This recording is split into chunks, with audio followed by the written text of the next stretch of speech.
My name is Kamal Nabiji. I'm VP of Delivery Management at Razorfish.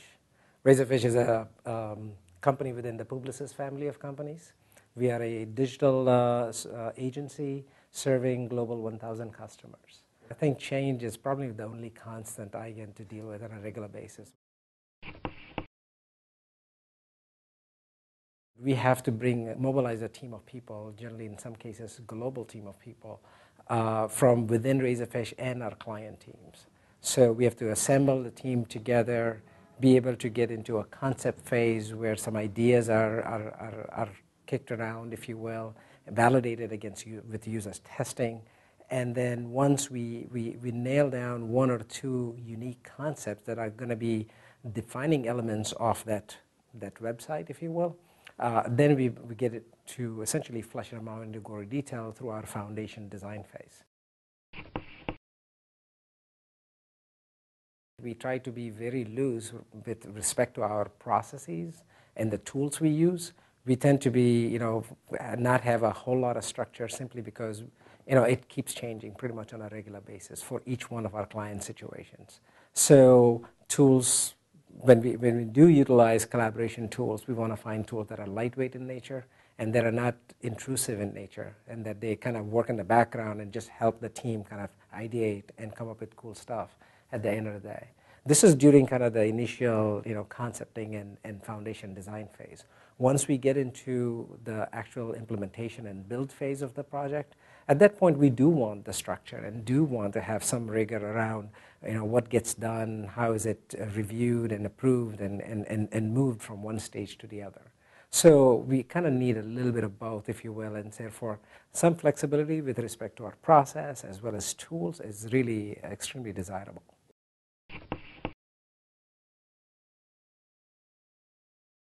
So there are a huge amount of exposure, if you will, if you don't get it right.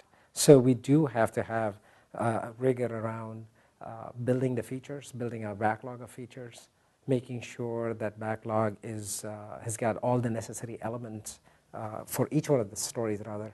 Each one of the stories have all the necessary elements to be able to be, successfully build it, deploy it, and ensure that it meets our customers and the end customers' expectations. What we try to institute is a process and a structure that allows our teams to build a knowledge base that we can learn from on an ongoing basis. At the same time, be very effective and efficient in our execution. As you can imagine, our teams and our clients demand pretty fast-paced execution, get it done, and give us big projects, but at the same time, they expect them to be done very quickly.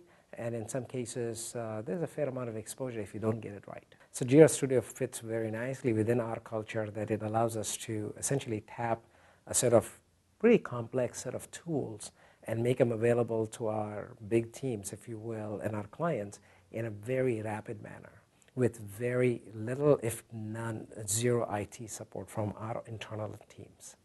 And that's why I think JIRA Studio works well for us. I would say we have been very methodical, and we've gone one project at a time. We have moved up to about 30 projects at this point and about 400 users. It became extremely effective for us to, everyone knew how to operate. And as a matter of fact, at the end of the day, this was so successful, for instance, at Choice, that the client ended up adopting the same tool set for their internal use of set of collaboration tools for their internal development. So we found that keeping the tools consistent introduces a whole lot of efficiencies and allows allows us to rather be very effective in our execution, and shows to our clients how we operate. And at the end of the day, they end up adopting both our style, our approach, as well as our tool sets that we are using.